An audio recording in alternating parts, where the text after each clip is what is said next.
Good morning students. I am your Sanskrit teacher Poonam Rani from Golden Public School. बच्चों, आज हम Sanskrit grammar में, संस्कृत व्याकरण में उपपद विभक्ति टॉपिक शीर्षक पढ़ेंगे।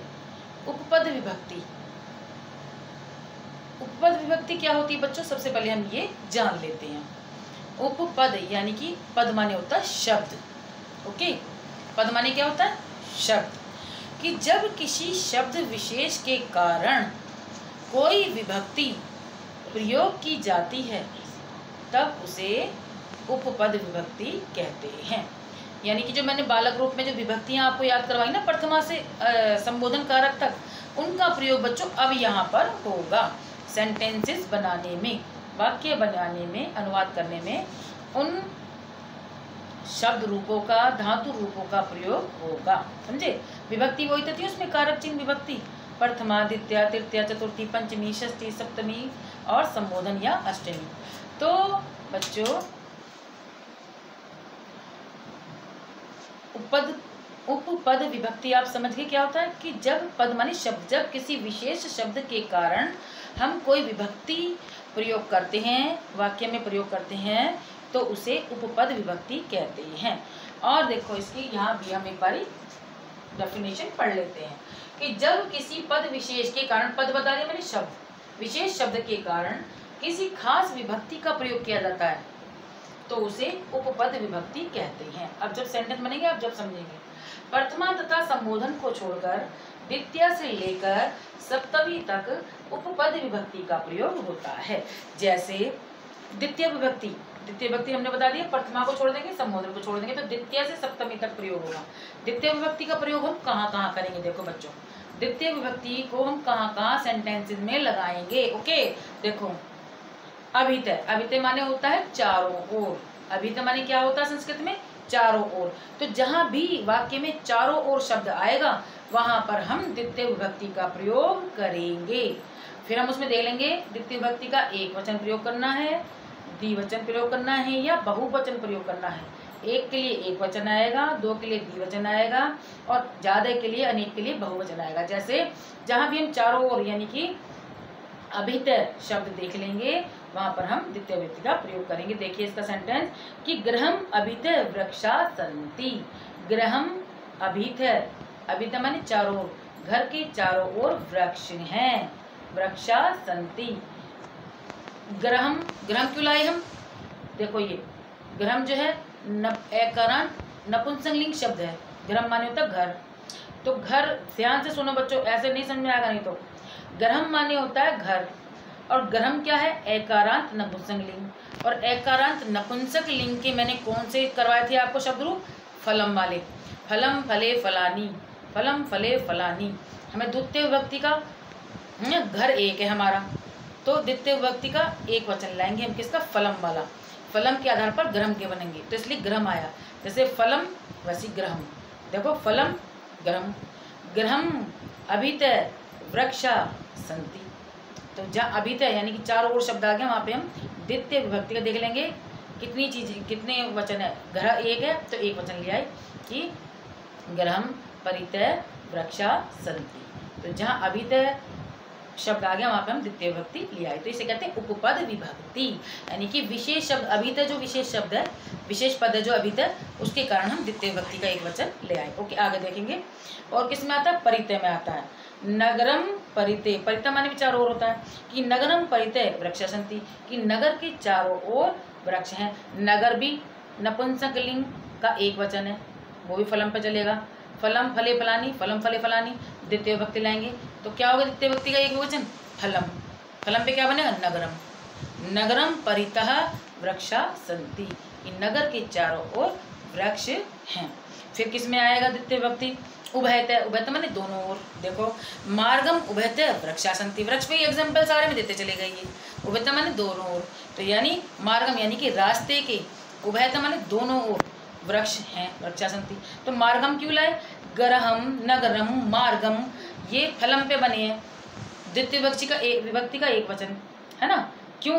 क्योंकि अभितय परितय उभयतय में हमें द्वितीय विभक्ति लानी है।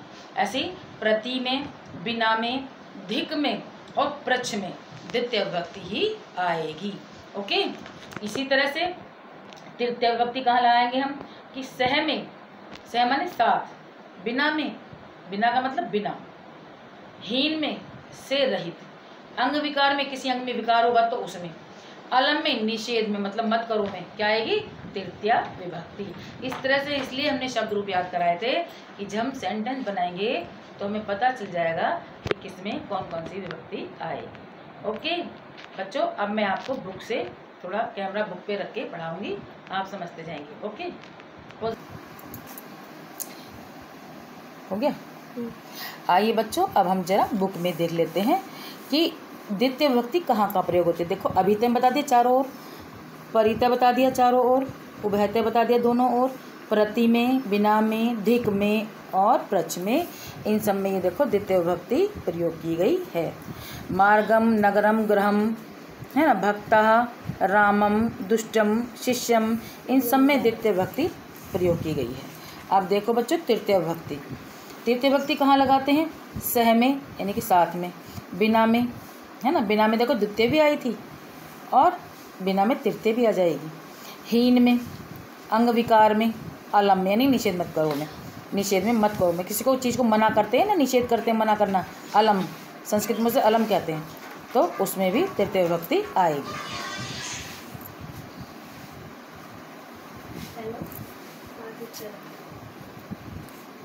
जैसे अहम मित्रेण सह पठामि, मित्रेण, बालकेण, रामेण, आ गया मित्रेण,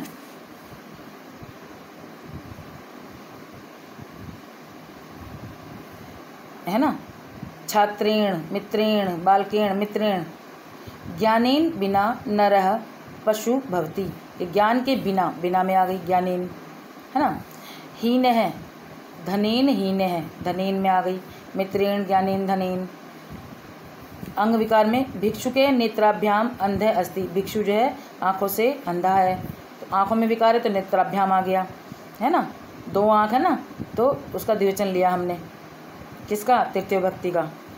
आगे देखो अलम में, अलम कोलाहलीन की शोर मत करो, अलम में, कोलाहलीन, कोलाहलीन में आ गई। आगे देखो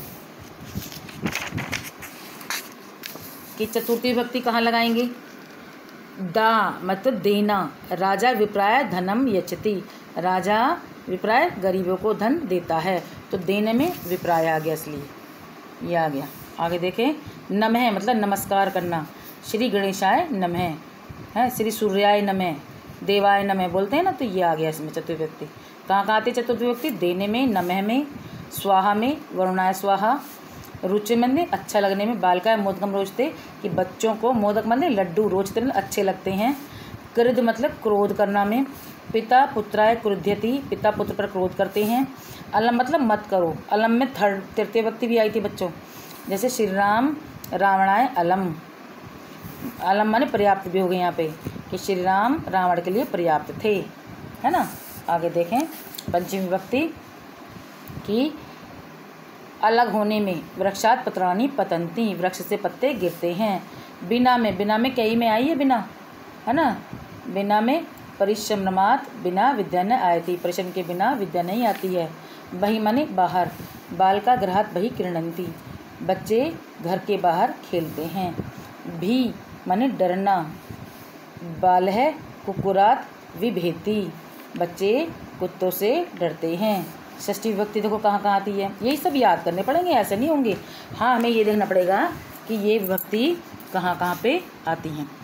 ओके, षष्ठी विभक्ति देखो, ऊपरी मतलब ऊपर, वृक्ष से ऊपरी खगा संति कि पेड़ के ऊपर, खगा मतलब पक्षी हैं, वसंती रहते हैं, अधय मतलब नीचे, वृक्ष से अधय जंतव्य संति कि पेड़ों के नीचे जंतु रहते हैं, पुरते मतलब सामने, निरपस्य पुरते याचक वदति, ये राजा के सामने भिकारी बोलता है वह है, मध्य मतलब बीच में, छात्राणाम मध्य शिक्षक अस्ति, छात्रों के बीच में शिक्षक हैं, समीपम मतलब निकट, मम गृहस्य समीपम विद्यालय अस्ति, मेरे घर के पास में विद्यालय है, तो इन जो ये इधर दे रखे हैं शब्द, इनमें वो विभक्ति लग जाती हैं।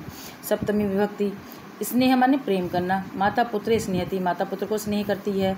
निपुण मतलब दक्ष। सोमेश चित्रकलायाम निपुण अस्ति, सोमेश चित्रकला में निपुण है। कुशल यानी कि होशियार। जितेंद्र नृत्य कुशल अस्ति, जितेंद्र नृत्य में कुशल है।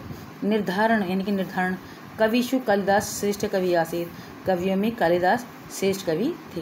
ओके, ये आपका आज का ये उपपद विभक्ति। उपपद मतलब जो किसी विशेष शब्द के कारण कोई विशेष विभक्ति प्रयोग की जाती है ना, कि पद विशेष के कारण किसी खास विभक्ति का प्रयोग होता है तो वहाँ पर उसे उपपद विभक्ति कहते हैं। पद माने शब्द होता है कि किसी विशेष शब्द के कारण कोई विशेष विभक्ति प्रयोग करना उपपद विभक्ति कहलाता है। ओके, आज का हमारा ये कॉन्सेप्ट क्लियर हुआ बच्चों। ये इसका अभ्यास कार्य है, तो मैं आपको भर के दे दूँगी, करवा दूँगी, आप इसको कर लेंगे। ओके, ये सब। Okay, now this chapter is complete. Okay.